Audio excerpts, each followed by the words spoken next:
Have you ever looked at a tool spec sheet and thought, what does it even mean? Never mind joules and newton meters. Who the hell's joules and 150 newton meters? I don't even know how far 1 newton meter is. That's why real world tool testing matters. The best way to judge a tool is to see it in action, doing the job you need to do. But let's be honest, we can't cover every single scenario, otherwise we'd never publish a video. Instead, we're doing the next best thing. We're going to test tools, push them to the limits in ways that actually matter. They won't be perfect, they may not be pretty, but they will be consistent, giving you a clear idea what to expect before you spend your hard-earned cash. We're going to be simulating real life scenarios, put them under heavy load, light showers and dusty environments to see how these types of tools actually hold up. That's the plan anyway. Whether it goes smoothly, that remains to be seen. And I think that has just killed it off. Let's get stuck in to build our first testing rig. This is really heavy, so it's going to have loads of resistance. Probably the most important test of all is the power test. So what we're going to do is we've got 5 heavy duty screws thread all the way down the shaft, and we're going to see if our machines can pull this screw all the way through this dense piece of timber. So we are going to do 5 screws, so 20, 40, 60, 80 and 100 millimeters that is. And we're going to do 2 rows. So each row is set 30 mil off the edge of the sleeper. Just so we make sure that each test is completely consistent, we don't blast through the timber. The test is really simple. All it is see how fast the screw can be drilled in, how fast the drill can screw it. Yeah. The test is simple, the explaining isn't. All it is seeing how fast the drill can screw the screw into the timber. If it gets a DNF, we'll work out a percentage on how far it did get drilled in across all 5 screws. After a quick measure up to see how far these screws actually penetrated the timber, so we've got the DNF 30% completion. So what we've done is we've done this on the screw mode on the drill. So now what we're going to do is just going to try it in drill mode to see if it actually penetrates further.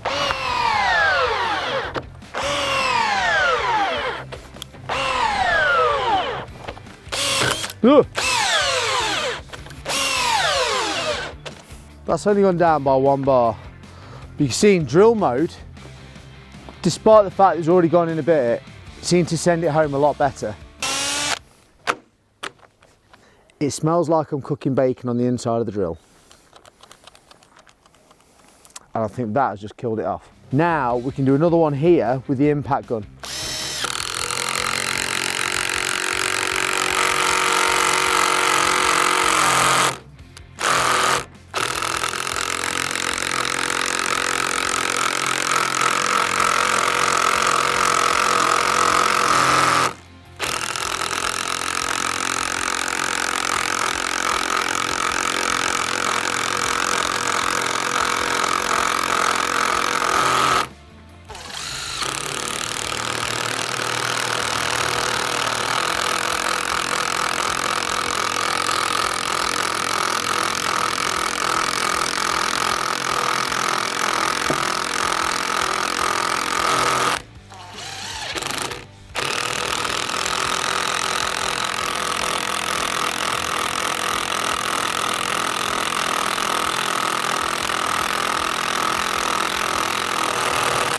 This is not good.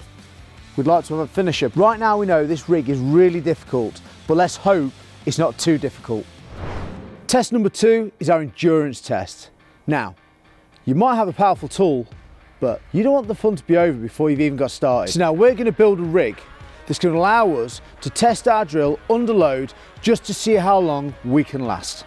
First, we need a solid platform to build off for our rig. What we don't want to do is when we're putting our drill under load, we don't want it shaking the rig about and falling apart. So it needs to be strong. There's a 3mm rebate, 270mm. Find our centre, 400mm, 1220, so we want to be 610. And that is the centre of our board. 264mm, thereabouts. Bang. Remember, make sure this catches all the way over, otherwise your blade will twist. You see the twist? Dust extraction. Being vertically challenged, I'm going to check these borer horses out to the max. I'm putting my fat ass on. Don't say that, because I've got issues about that. Can these support me, let alone a ton? Vacuum on. That's the tricky thing. Sometimes the jigsaw is slightly cut into the edge. Maybe it should have gone slower. That'll do for what we need to do anyway. Just walked past my reflection and realised I've got glasses on my head. They should have been on my eyes. Make sure you wear your PPE. Note to self. Right, so that's stage one of the rig. Now what we're going to do is we're going to cut some timbers to keep it nice and even and make it nice and solid. Then we'll band over the top to secure the bottom.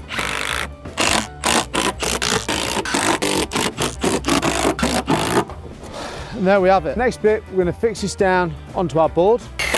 This is the definition of over-engineering. Let's talk about the bottle. Plan is to cut above halfway across the side of the bottle to get rid of this handle unit. What we're going to do is we're going to try and come to the back end and just take off a little bit to get this paddle mixer in and through the hole. Ooh. Hello, hello, hello. That is what we're talking about. This is now starting to make sense. We decided to try and make it a slide, so then it enables us to slide it over rather than keep pulling up and tightening up. But now to do that, we need some timbers underneath, which are going to fasten inside for it to run on. I'm making the paddles 120mm wide, and they're going to be 150mm long. And there's our paddle. So you imagine that's going to be the centre, so we're clearing the timbers inside, look. So you can have that bit underwater, so you're always going to have half barrel resistance, because that spin's going to kick water. So you need to kind of think about.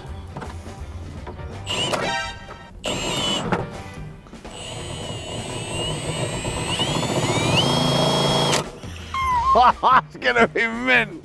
That is our rig pretty much done. We've strapped it down as well. So obviously if it's shaking, because the amount of resistance, we want to try and make sure it's safe and secure. Put a bit of a copper tube in the end and glued it in, so at least then when the paddle mixer is spinning round, it's not rubbing against the edge of the plastic and melting the plastic. Also, to hold the pipe in place, put some expansion foam. We've made a platform for our drills to sit on. So remember, this is our resistance test.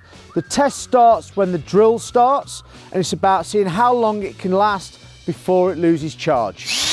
We have clamped the back of the rig, we've clamped the drill in, we've made sure that's all nice and tight, as you can see, and we've got a cable tie around the trigger to give it as much oomph as we can. I put it into gear 2. Once I tighten this cable tie up, it's go, and then we should see the paddle going round as fast as the drill wants it to go, but there's going to be resistance, which then is going to have an impact on the battery. Now remember, we are timing this. 3, 2, 1.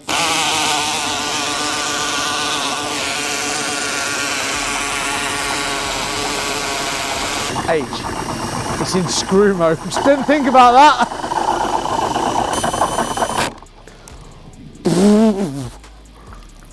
What did we learn? I put it onto screw, not onto drill. So that's why you could hear the clutch giving it some then. So we're going to do that again and charge the battery up. And we also found that it's dispersed 3/4 of the water that was in there. It was a good first attempt. I'm happy with the first attempt. So yeah, what's happening is it's flicking up that joint, isn't it? I did not expect it to come out the back of there. So of course, the more water it's kicking out, the less resistance it's going to face. Because we can't silicone the joints, the thought was that we can, when we shut it up, press the joints, put foam around the edge, which will then potentially stop the gushing of the water coming out. So we've got half barrel full of water. The bar is literally sitting on top of the water, so it's as close as we're going to get it without the water coming back out the copper pipe. Let's go for our second run. 3, 2, 1, let her rip. This is very civilised, isn't it? Why so slow? I think I've lack of a drill. Yeah. I don't know what happened. Should we go again? You ready? We're rolling. 3, 2, 1, go!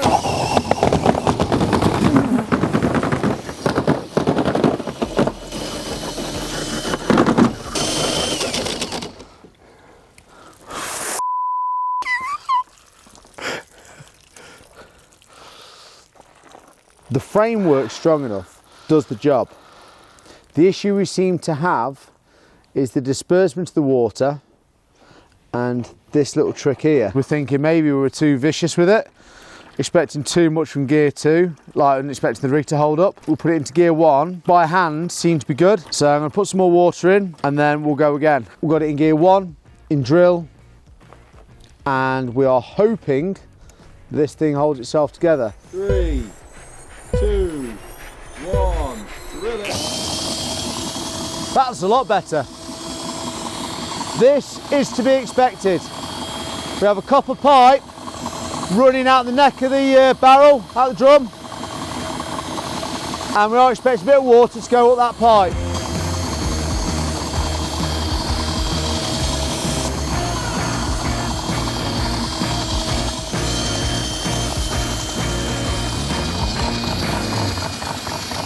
So, that's been running for how long, Harry? 43 minutes. That is a lot longer than what I expected, but you can hear the drill almost winding down with power. We're down to 1 bar, we have been for a bit. I don't know if you can hear that, but the motor sounds like it's like, yeah, need more power, need more power. So the resistance is doing the job. Now it started off, we're splashing a load of the water out, and then we've got to a happy medium where the water's been retained in the drum, allowing us to get consistency.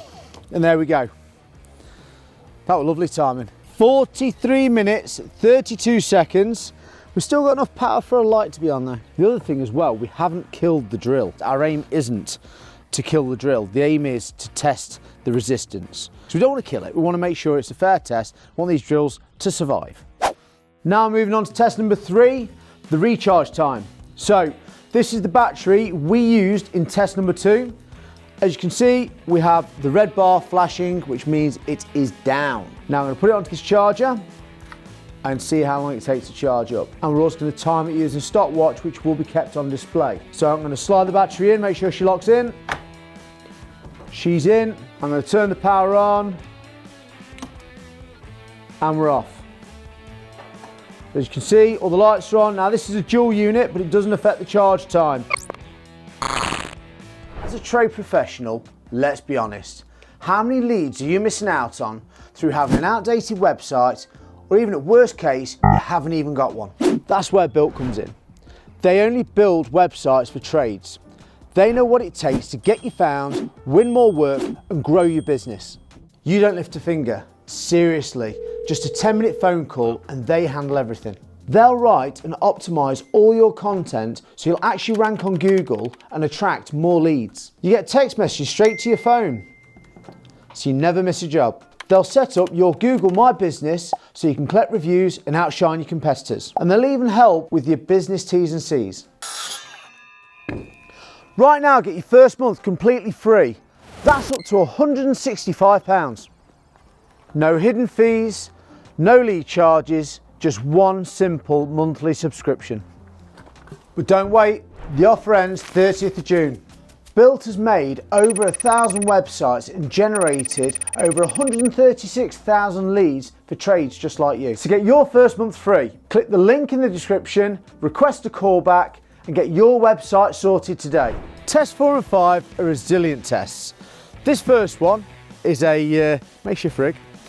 This is the dust test. So we're working on looking at the effects. This one's the makeshift one. This is the makeshift one. Yeah. Never mind. That's a professional job. This is the boss job. I mean, look at it.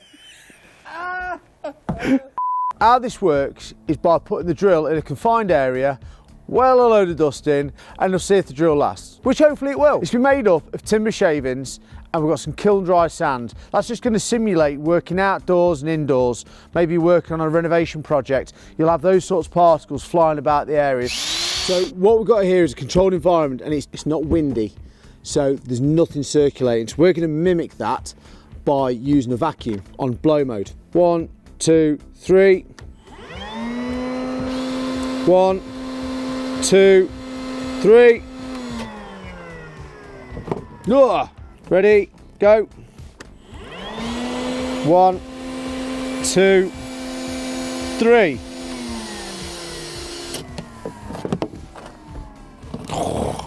That's definitely a dusty environment in there. I'll Apart from it being a little bit dusty, there's no obvious signs of any clots or clogs of material in these vents on the sides. It may suffer with dust in the gearing, so you see it's building up there, look. Nothing around the chuck. Then also on the back, you can see where there's a few shaving strands caught in the back, so that's obviously where the air's probably sucked it in and then spat it back out. So in through the back, spat it out at the sides. So there is potentially little particles inside that body, depends if they've all been thrown out. We can't definitively say how long this is going to last in those sort of environments. This is just to see how it reacts. Just do that again. There's a bit of a snatch on the mechanism. No, it's not. If you were doing this day in, day out, you may shorten the lifespan of your machine. So there's things we can do to try and make sure that our machines last us as long as possible. Give your machine a vac over. I'll maybe get a little brush the joints out and clean up regular, not just for the drill, but for yourself as well, so you're not inhaling it. So obviously if the drill can inhale it, so can you. So now move on to test 5. This again is a resilience test, but this time instead of dust, it's water. Now we're not trying to kill the motor. We're not trying to kill it. We don't want to get water into it. We want to see how well it gets the water away from it. Now I'm trying not to wet H in the process. It's not getting, is it? 3 seconds at a time, you ready? H, can you count me down every time I've done it? I'm just going to focus on getting wet. Drill's on. 1, 2, 3. 1, 2, 3. 1, 2, 3. Everyone knows I can count to 3. 2, 3. Last one, H. 1, 2, 3. That's actually spitting water bits out, look. Probably the first clean that's ever had. Every time I press that trigger, look at that. Little bits of spray come out of it. And if you can see inside the body there, you can actually see it is wet inside, but she hasn't given up on me yet. Would it be resistant in wet conditions? Possibly. Would I want to be out in it in wet conditions? Not really. But you might be out on a job, you might be finishing off, and it starts raining, you think, I've got 2 more panels fixed up, or I've got 2 more sleepers put together. Let's just get it done, lads, let's crack on. That's when that might happen to you. That was our Tool Talk drill test for power, endurance, charge and resilience. Let us know which drills you'd like us to test first in the comments. Don't forget to like and subscribe, and you'll see us in the next one.